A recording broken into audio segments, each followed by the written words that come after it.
Good afternoon, everybody. Welcome to LinkedIn Tuesdays. It's August 1st, 2023. Hard to believe we're already starting the first day of August. We're very glad you're with us this afternoon. Please note this event is being recorded and is currently live on Facebook. The recording will be on the Career USA YouTube channel for others to watch in the future. By participating in this event, you give consent for your name and picture to appear. Please note, any comments you put in the Zoom chat window will not appear in the recording. For those people on Zoom, if you have any questions throughout the presentation, please just put them in the chat window. And as our speaker takes a break, we'll be sure to get those questions answered for you. For those watching on Facebook, thank you for joining us today. Just enter any questions you have into the comment field.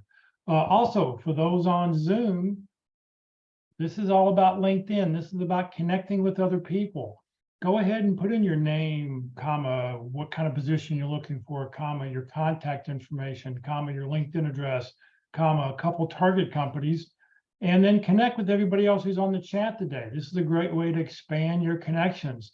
Just let them know, send them a personal note, let them know you saw them here today on LinkedIn Tuesday. So you're welcome to put that information in the chat. Chris, thank you for doing that already. All right, let's see here. Well, good afternoon, everybody. My name is Jeff Morris. Back in 2008, I started a website called careerdfw.org, a website to help those who are unemployed in the Dallas-Fort Worth area. In 2012, I launched a second website, careerusa.org, to help those around the United States. Also, we just recently, in the last couple of weeks, rebuilt the website, careerusa.org. So please check it out. If you see any errors, if you see anything that doesn't work, please let me know so I can get it fixed. I have written a book called What I've Learned About Your Job Search. You may not know, it is available on Amazon, or if you see me in person, I always have copies with me. Since 2007, I've been facilitating and leading the North Dallas Plano Career Focus Group. The group's been around since the late 1990s. I took it over in 2007 when the prior leader got a job. And I'll tell you about our upcoming program this Friday at the end of this session. And since 2017, I've been a member of the practice interview team, also known as the PIT crew. Remember, your resume, your LinkedIn profile is not going to get you a job. What it will get you is a phone call. How well you practice your interviewing skills, that's what's going to get you your next job. So you just reach out to Dallas PIT Crew at dallaspitcrew.com for more information. All right, we've got 4 outstanding speakers who talk about LinkedIn. They rotate through on a monthly basis. They share their information. They update their presentation as they learn new things and want to share new things with us. Today, our speaker is Ruth Lipsky.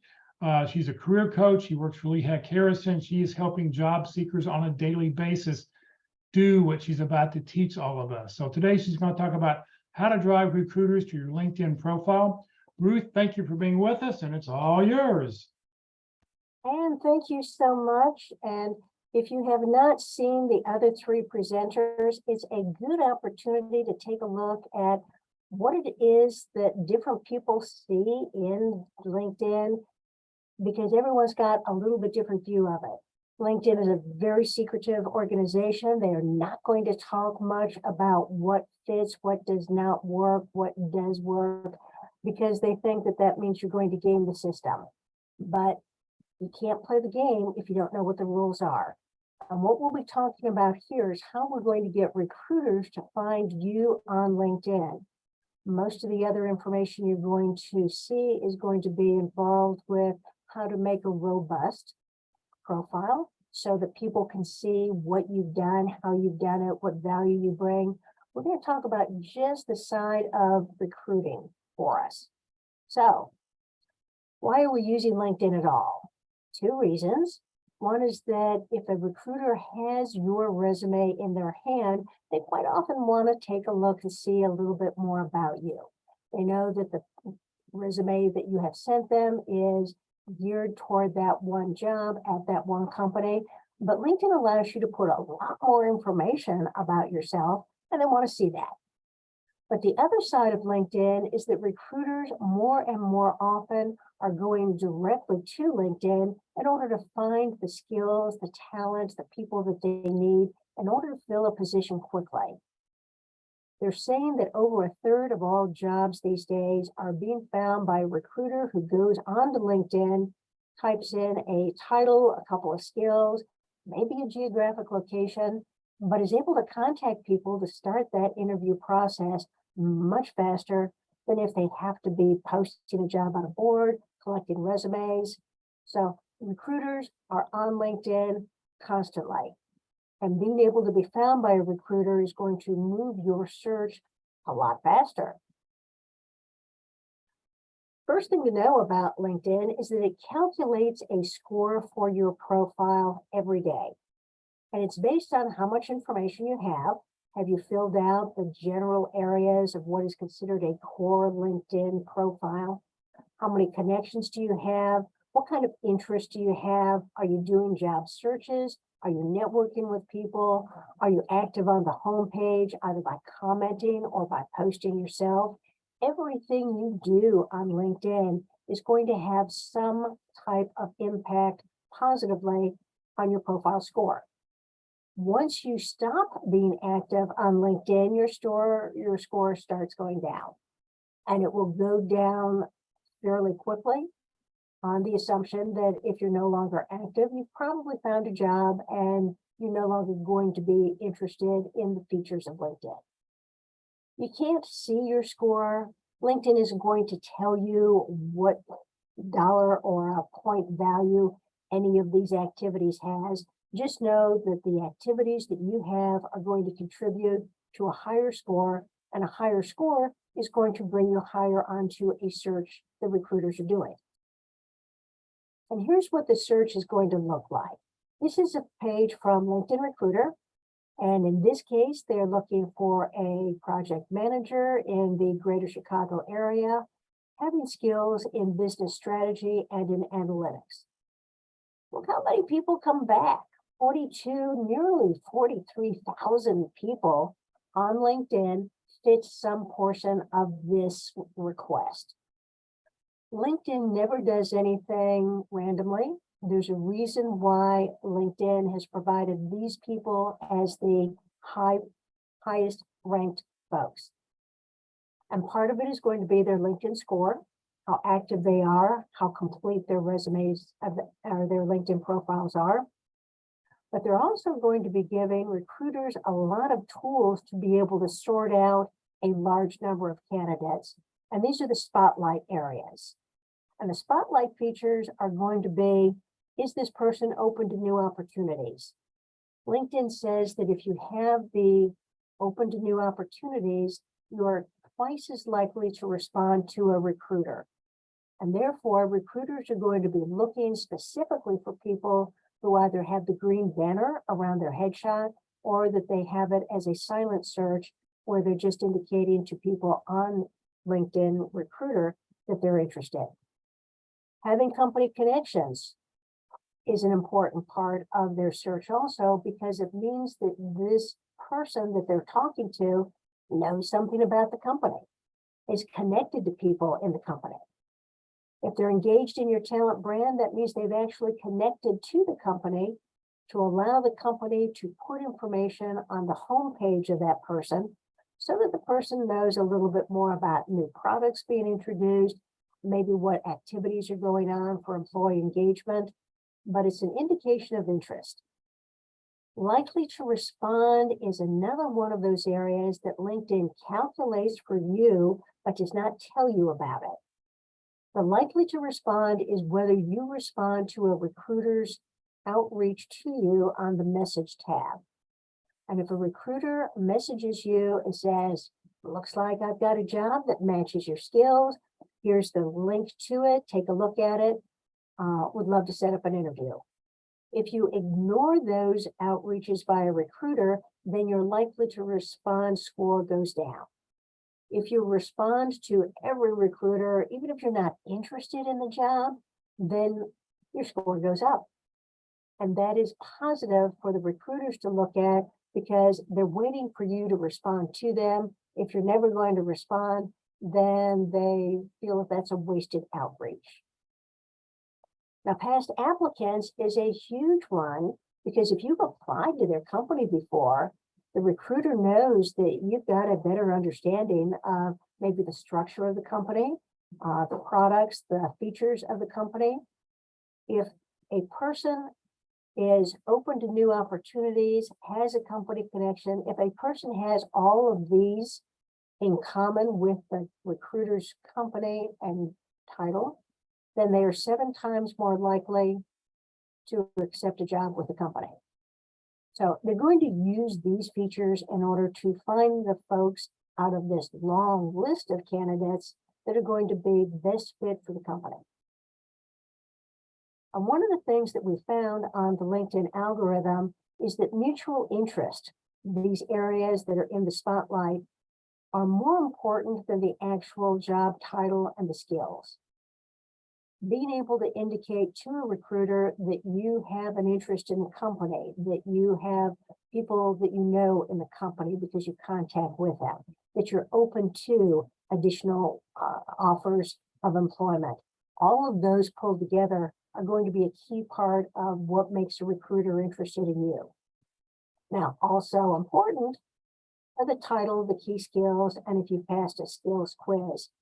But putting that effort into connecting with companies is going to be an important feature to let recruiters find you. So how are we going to increase visibility in general? If you noticed in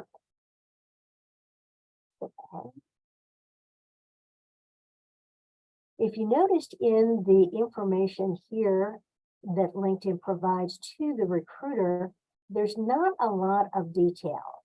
It gives the name, it gives the current headline, which in this case is the LinkedIn default, project manager at Cisco. It gives the information on the geographic location and the last 2 job titles. Not much information to go on.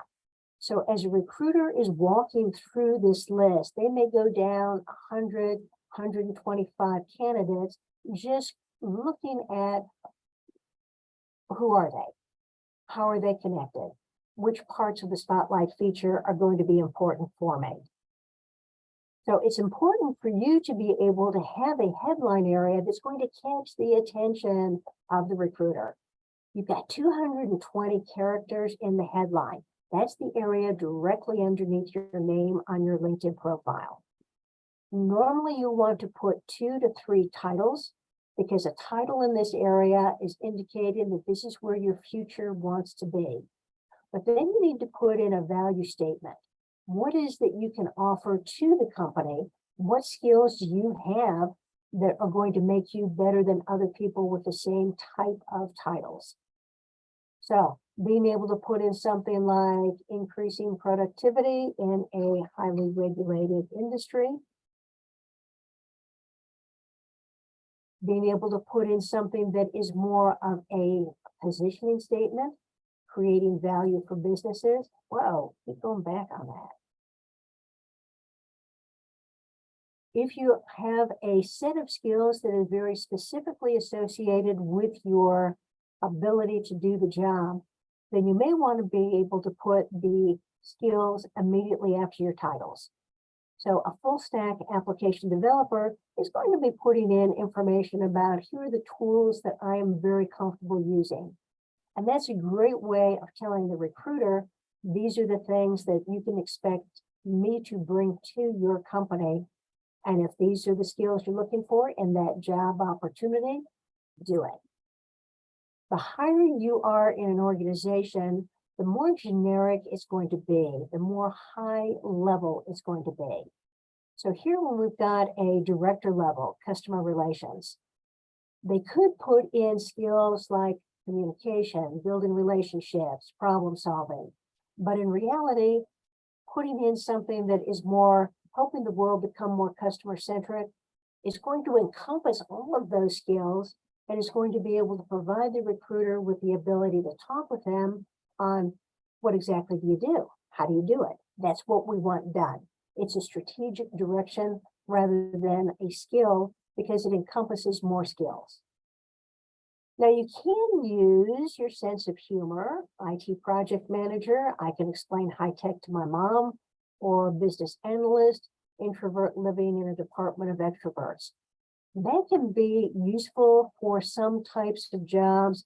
Be careful about using humor. Sometimes it's wonderful and does attract the attention of hiring managers and recruiters. Sometimes it falls a little bit short of that.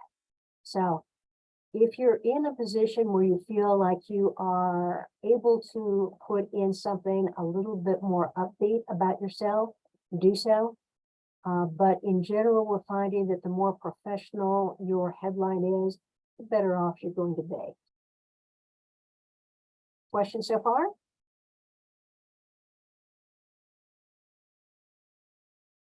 Okay. LinkedIn used to encourage people to endorse skills on the understanding that the more endorsements you got for a skill meant the better skill level you had. So someone who had 99 endorsements, which is the maximum you can have for any skill, was probably considered to be highly qualified. However, recruiters have found that that's not necessarily true. So they created the skills assessment quizzes. And the skill assessment is going to be for any job that has a way of measuring the level of understanding. They come in 3 different categories. You can have the technical quizzes, you can have business quizzes, or you can have design quizzes.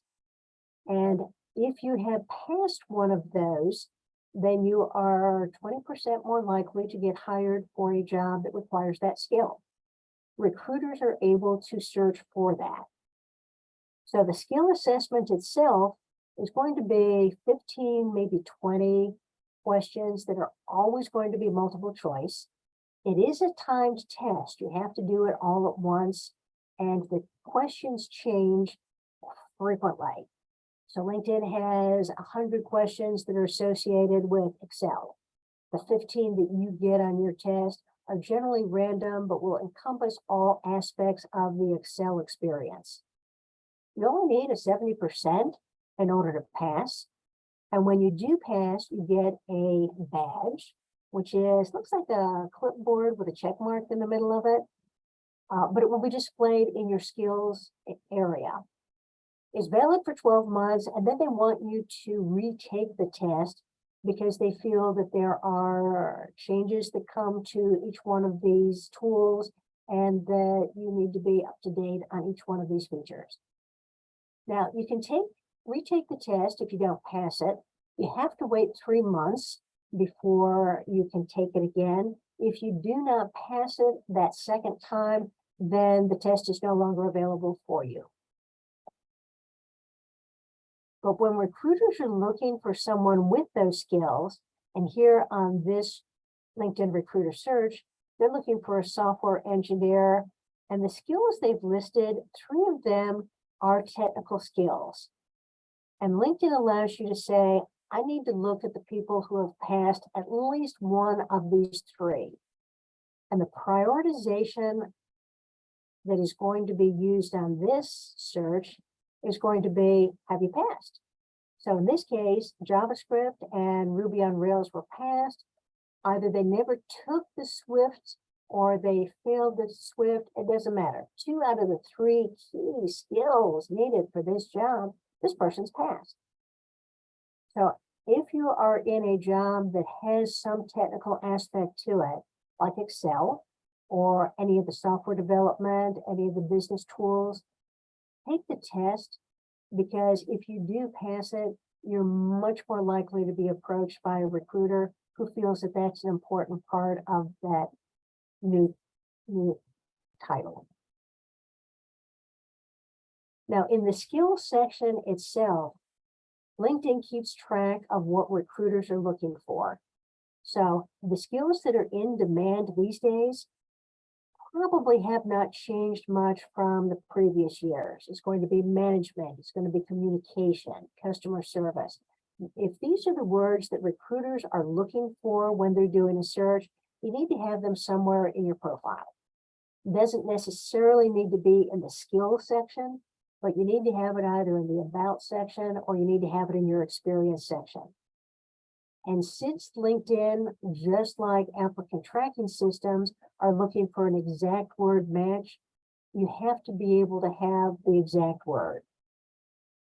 Now, if you're going to be working for home and you want those remote jobs, recruiters are looking for skills that say, I can work from home and be positive. So self-management skills, putting in active learning, resilience, stress tolerance, and self-motivation are going to be key skills if you're looking for a remote job. And then you can check your skills because LinkedIn is now allowing you to find the skills and be able to double check and make sure that you've got the right skills for the job that you're applying for. And we'll go ahead and do this because that was kind of a complicated slide. Here's my profile. I've got 2 titles. I've got something that says that I'm a specialist in a certain area. If you're looking for a job, LinkedIn is going to be keeping an eye on everything that you do and is going to reward you for all of the things that you're doing in order to find a new job, whether that be looking for jobs on the jobs tab or networking with people. But it's looking for constant change also. So every 2 months, you need to change your headline area.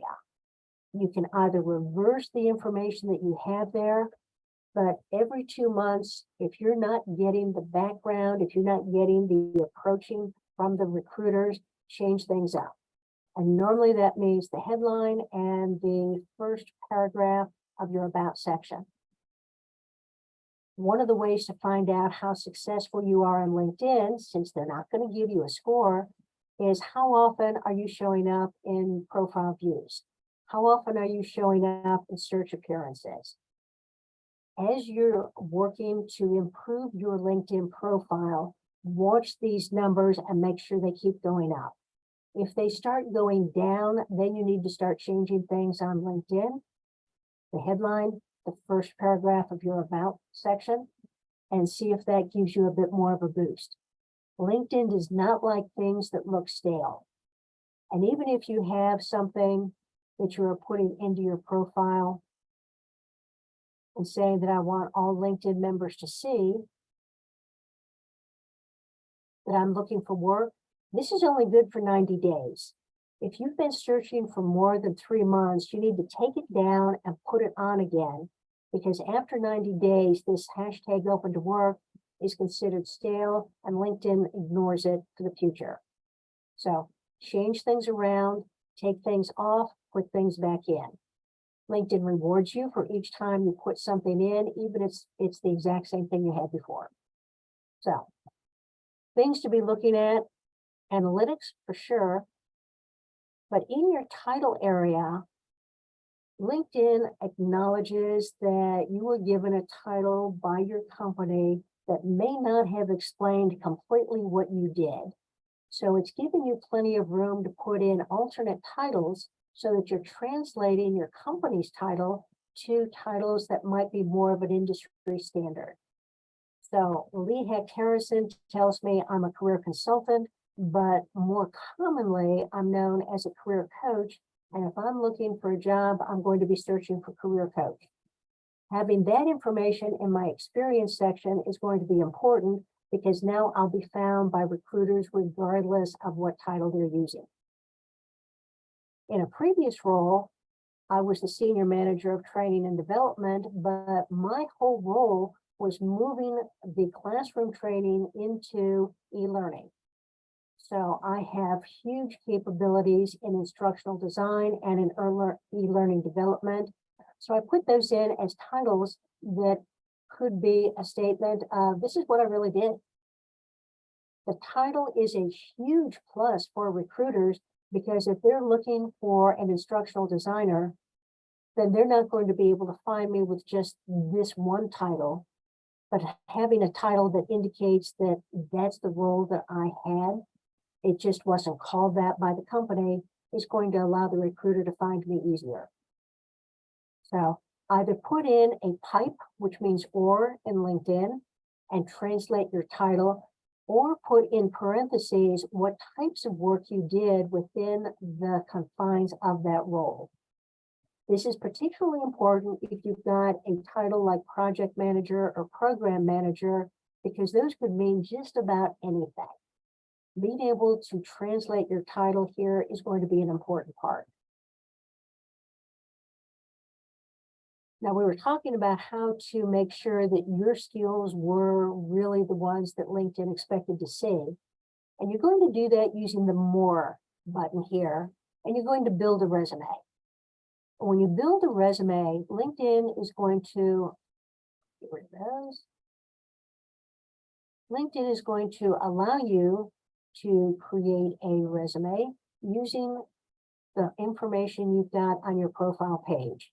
It's normally way bigger than what you have as your normal resume, because a normal resume is generally around 2 pages long, and it's geared toward that job in that industry for that company. LinkedIn allows you to put so much more information that your LinkedIn created resume is probably going to be 3 pages, possibly 4 pages long. But it's saying, I'll create a resume for you, but tell me what job title you're looking for. And let's say I'm looking for a career counselor job. Now it's going to create this, and instead of the about section, it's going to say this is a summary, so it matches what we normally see in a resume. It's going to give my experience, the way I've had it, so it'll go down through all of this. But look over to the right, they have resume insights, and it's a keyword check. So if I'm applying for a role of a career counselor, it's saying, these are the words you've got in your resume, good job, these are what we expect. But it says, here's some words that you don't have in your profile or this new resume, and you might want to consider that because people look for this when they're looking for somebody who's a career counselor. So if I have recruiting experience, HR, nonprofit, or program management, it would help me to go back and add those to my profile. So LinkedIn is trying to let us know that there are words, skills that are going to be associated with any title that LinkedIn has, and it will give you some of the key skills that are normally expected to be found in that resume.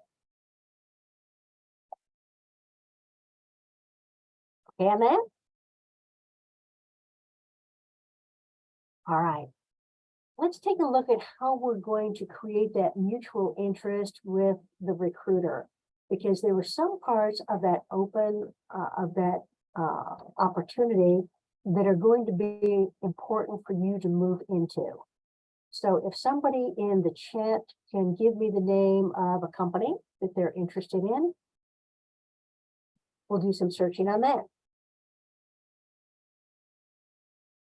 Oh, one of the questions that came up is the linkedin.com/sales. That's a feature that you use if you are selling products on LinkedIn, and it really doesn't deal with the strength of your LinkedIn profile as a recruiter would be looking for it. So unless you are selling your services on LinkedIn, the LinkedIn/sales/SSI really does not give you enough information in order to ensure that you're doing the right things. Okay. If you have a name of a company, if you have a company you'd like us to look for, please let us know. CBRE.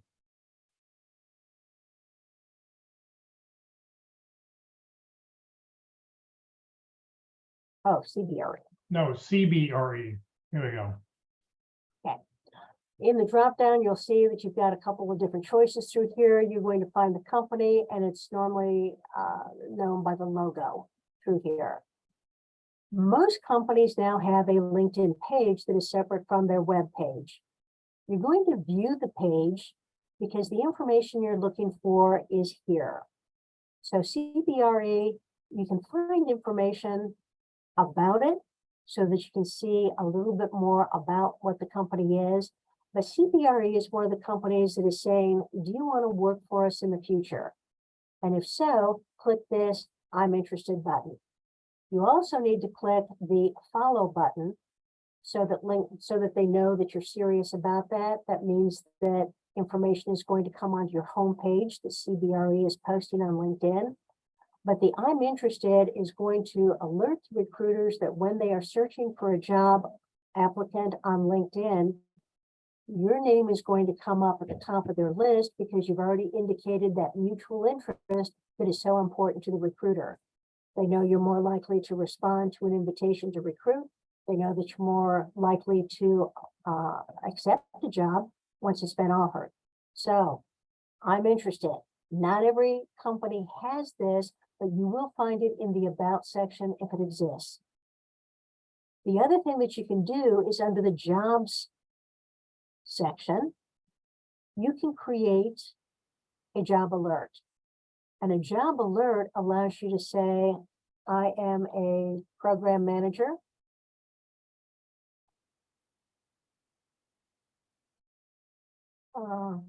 Program specialist. And then you can put in your geographic location, and then you can create a job alert.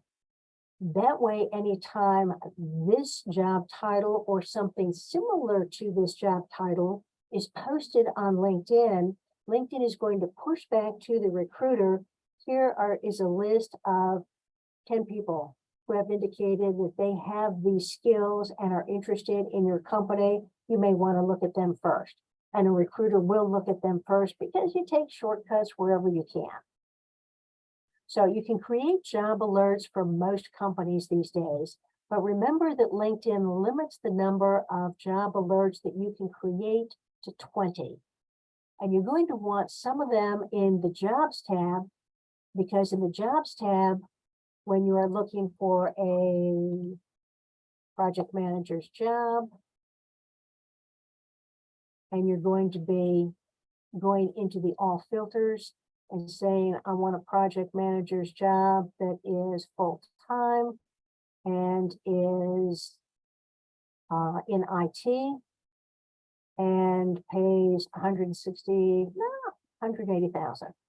You can see at the bottom here, it tells you the number of jobs that are open for that. I'll make it 200,000, still a lot of them. And when you set this as an alert, that means that anytime this title with all of the filters that you've put in here shows up on LinkedIn, you'll be able to be notified by LinkedIn. So some of these you're going to use for your Jobs tab, your job search, particularly using that all filters so that you can change maybe the industry, maybe the salary minimum. And that's base salary, by the way, does not include bonuses. But going back into the company itself, yeah, you're still going to want to be able to put in some information and let them know that you're interested. So 20 is not as much as you might think. Use them wisely. Now, the other thing that you can do when you're on a company page is that they're going to tell you about the people. And when you're talking about the people, there are 70,071 employees at this company. And let's show more so that we see what the full set is. You may want to just be looking at those who are in Texas, because you're pretty sure that the recruiting office and the business that you're involved in is going to be in Texas. That narrows it down considerably to 4,000. And by the way, they're all listed down here. 4,000 is a lot to go over. So we're going to use the arrows to see if we can find more information to narrow it down. Where they studied might be interesting, but is not particularly useful. But what they do is very interesting to us because this tells us what department they work in. So if we wanted to say that we're looking for a job in the information technology department, now we've narrowed it down considerably so that we're only looking at 400. Still a lot. So let's keep looking and see what else they do, what their skills are and what they studied. This is coming out of their LinkedIn profiles. But how are you connected? If you've been on LinkedIn for any length of time, you've got people in your network that you've lost track of.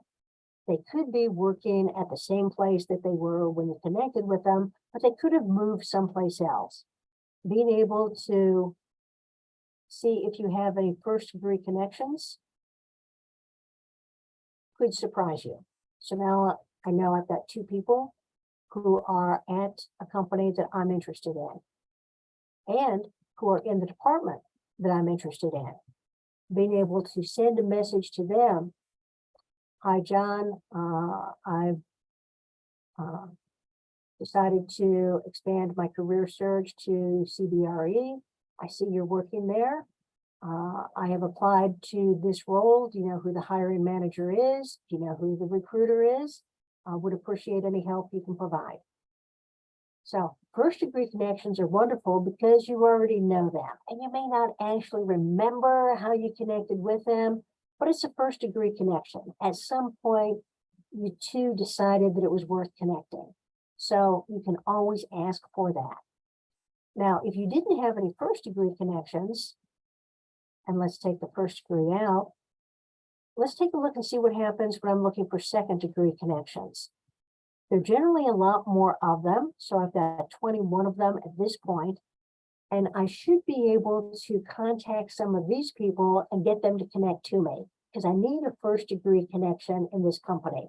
That's one of the opportunities, one of the mutual interest areas that the recruiters are looking for. Never use the white connect button on this page. The white connect button sends that automatic message, I'd like to be part of your LinkedIn network. That's pretty useless. Go ahead and click on the person's name or their picture, and you can see that there is a blue connect button.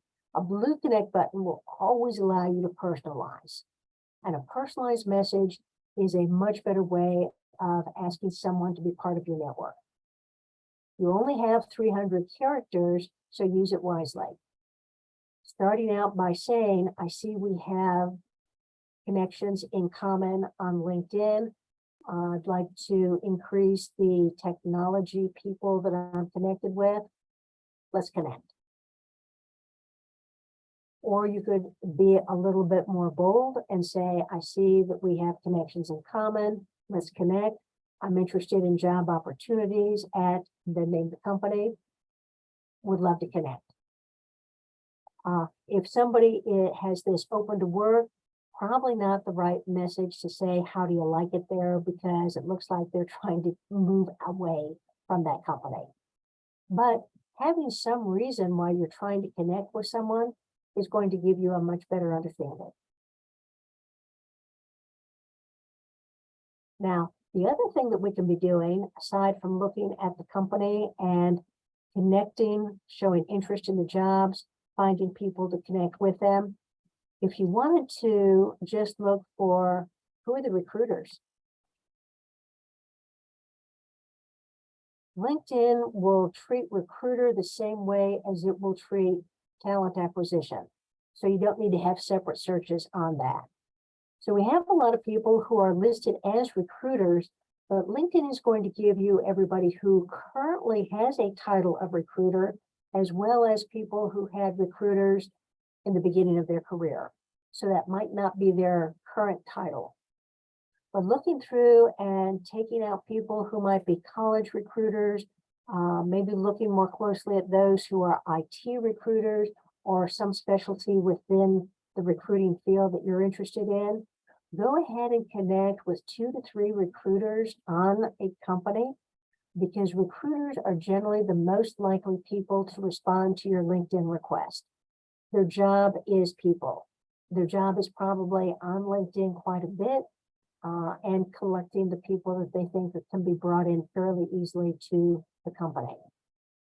So if you're trying to find people quickly, go with a recruiter. However, if you wanted to find out who the hiring manager is, you can type in a title.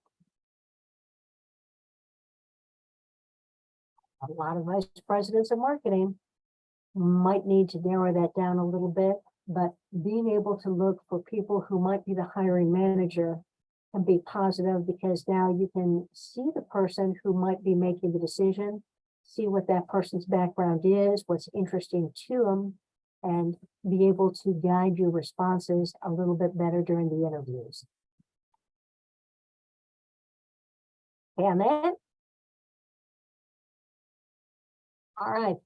Another way that you can be looking for connections and networking positively is if you're going through a school, a college that you attended, a university, and somebody throw out a school that they attended. In the chat window, please give us college or university that you went to. Villanova. Okay.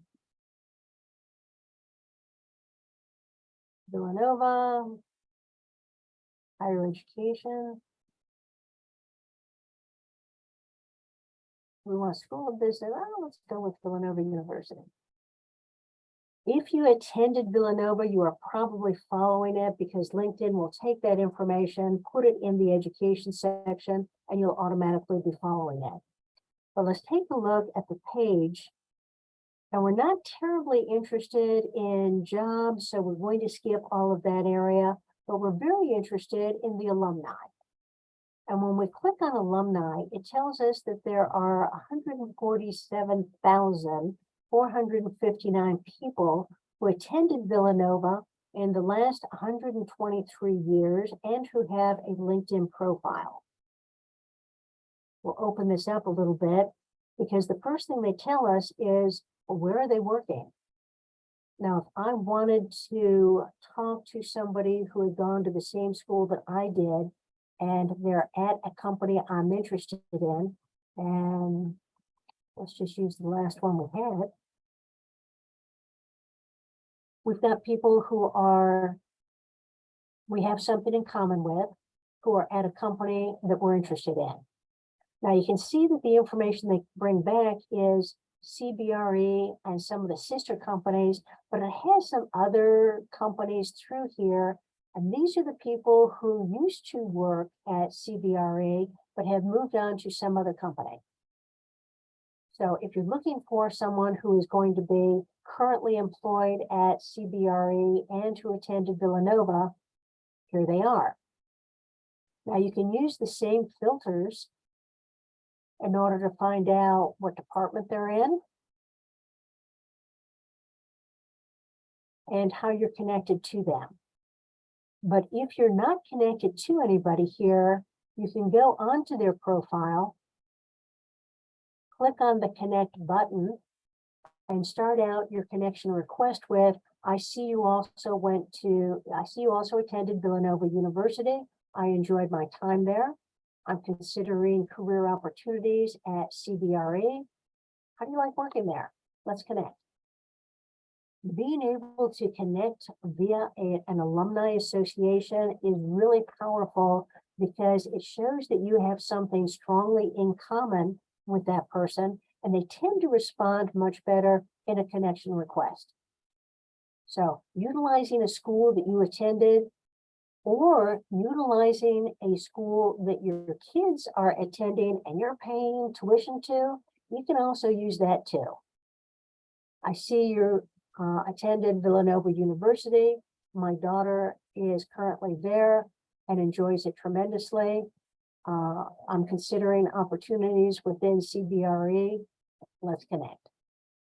So it may be a little bit more tenuous by using a family member, but it still counts as we have something in common. If we got together, we could talk about the school, the programs, what the experience is like. So connecting using the company itself and finding out more details, or going into a university that you have attended or that you know somebody who has attended, go ahead and use that as a way too. Schools and universities are probably underutilized. Most people only put a school in their profile if they attended it. But in actuality, you can follow any school. If you like their football program, fine. If you like that they made it to a championship in basketball, or you just like some article that you read about how they're handling some aspect of schooling, follow them. The more activity you have in a broad range of areas, the more interesting you are to LinkedIn, and the higher they're going to bring you up in the job search results. Okay, looks like we had a couple questions through here. Yeah, one person asked, is the project section of LinkedIn ever important? It is. And that's because when you're writing your resume, you've got project work that you've done, and you're trying to put it in a bullet point that is not going to bore people. It has to be readable. It can't be too long. So you're trying to compress it as much as possible. So in your experience section, you've probably copied the information from your resume right into your LinkedIn profile. It's still going to be in a very small area. But LinkedIn recognizes that there could be times when you want to talk a lot more about the project work that you did. And it gives you the opportunity to name it. And look how many characters it allows you to put in here. You're allowed to have 2,000 characters to describe what the background was, what obstacles, what tasks or actions you did, what the results were. It gives you an immense amount of space to talk about the importance of a project that you did, and you can have as many of these projects as you want. You can put in some skills, you can link it to a website. Make sure you're not talking about things that are privileged information for within a company, but being able to add project information greatly expands the keywords that you're using.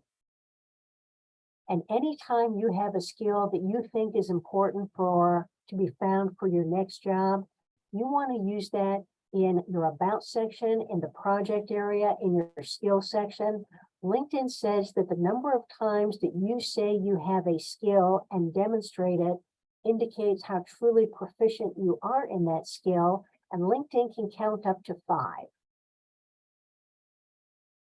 When you do add in projects, it's going to come down toward the bottom. It's going to have most of the information above it that is considered part of your core program.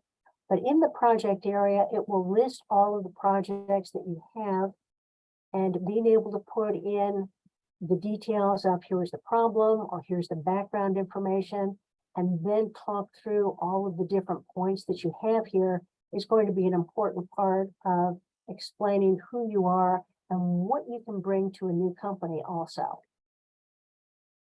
Make sure that when you are writing things in this area, you keep your paragraphs small. You don't want a wall of words here because nobody's going to read it.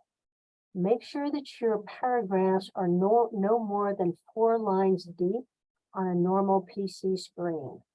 As soon as they get to be 5 lines deep, they become unreadable, and the eye is going to skip those looking for the smaller sentences that they can skim through and understand more easily. So yes, I do recommend projects. The other things that you can be adding to increase the depth of your LinkedIn profile, look through here on things you can add to the profile. The education, your current position, skills, those are all things that you should have. But licenses and certifications, courses that you took is going to be important also. If you took classes while you were employed, that's generally a sign that you're a lifetime learner and that you're willing to learn new skills. Even if it was a company required class, like how to deal with difficult conversations, how to conduct a performance appraisal, and all of those classes that you had to take that were sent by the compliance team each year, privacy regulations, IT security, anti-money laundering. You can put all those in your courses also, because it indicates that you understand the importance of taking these classes, and you know you're going to be taking classes in the future.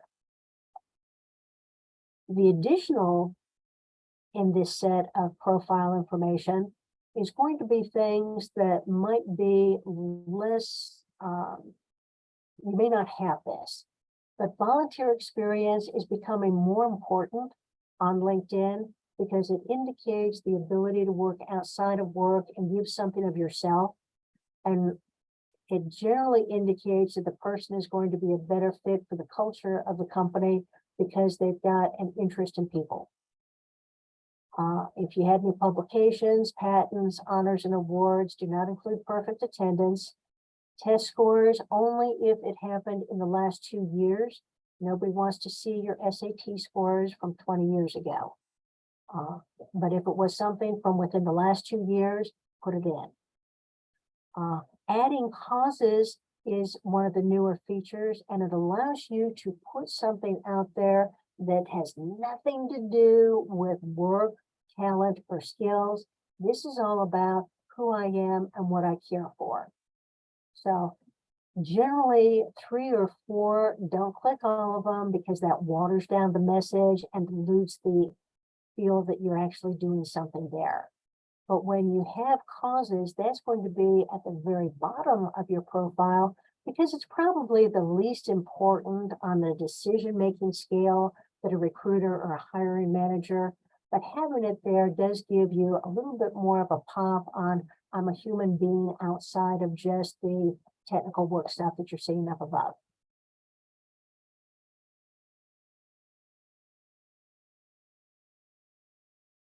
Let's talk just briefly about the home page because LinkedIn wants you to be active, and as they're adding points to your profile, an easy way to do it is on your home page. LinkedIn is going to be pushing information to you that you have said you're interested in or that you have commented on. So everything on this home page should be of interest to you. If you feel that this is a good piece of information, and I'm following the National Park Service. You don't have to follow just companies. National Park Service, TED Talks are all out there also. If you're going to put in a comment, do not use this like feature because you don't get any points for that. That's too much Facebook-ish, avoid that. But if you like something, go ahead and add a comment because that's going to give you more points to your profile score. And the more words you put in, the higher the number of points that are added to your profile score. So try for 12.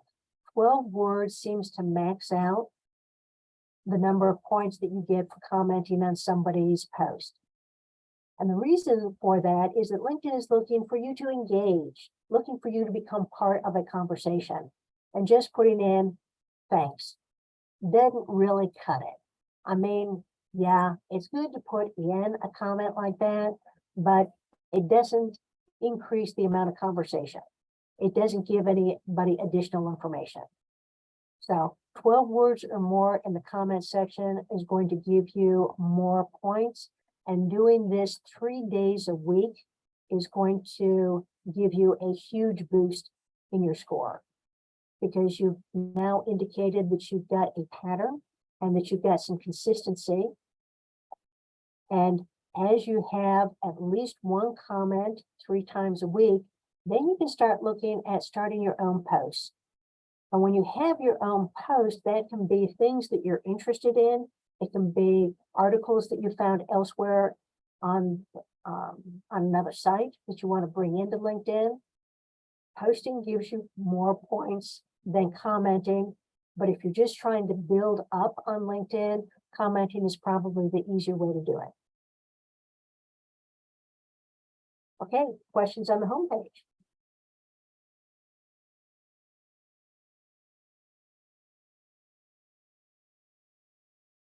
I don't see any. So if you were to sort of sum up, what would be the two most important things somebody needs to do on LinkedIn?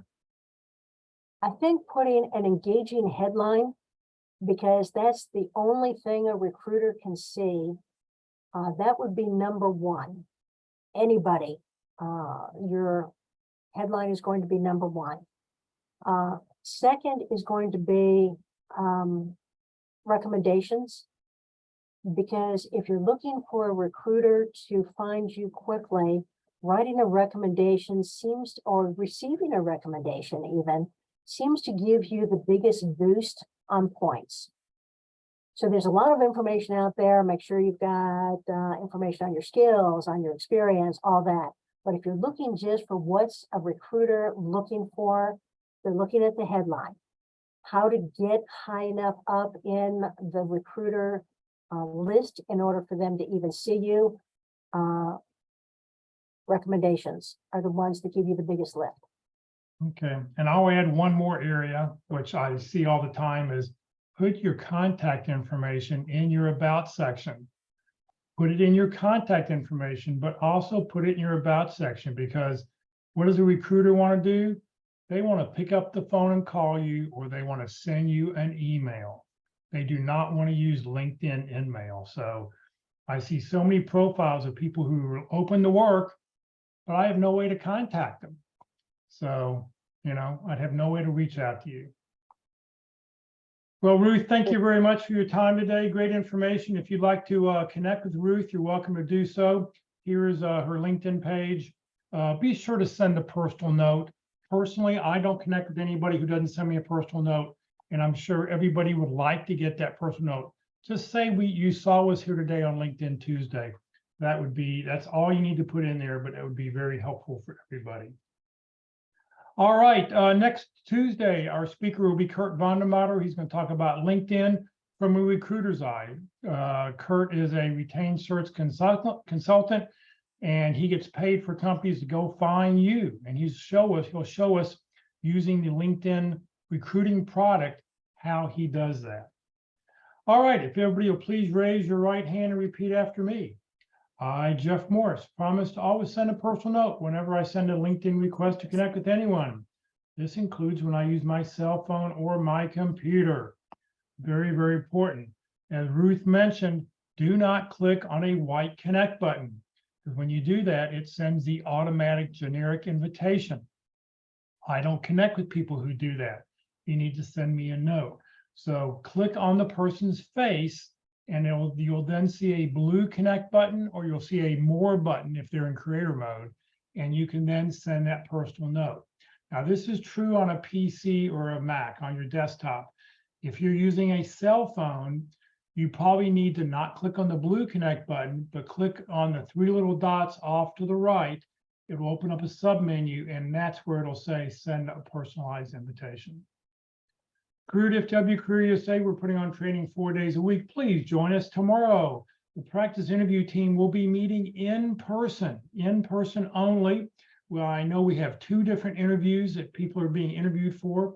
You're welcome to come watch. You're welcome to come watch whichever interview you like. Watch an actual practice interview. That's tomorrow at 1 o'clock at Christ United Methodist Church in Plano. 3101 Coit Road, the southwest corner of Coit and Parker. It'll be from like 1 to 3 o'clock. You'll actually get to watch a real interview. There'll be no online session. The next online session will be, well, it won't be August 26th. It'll be, let's see here, it'll be August 9th, not July 26th, August 9th. The practice interview team, on Thursday, we'll do effective resumes.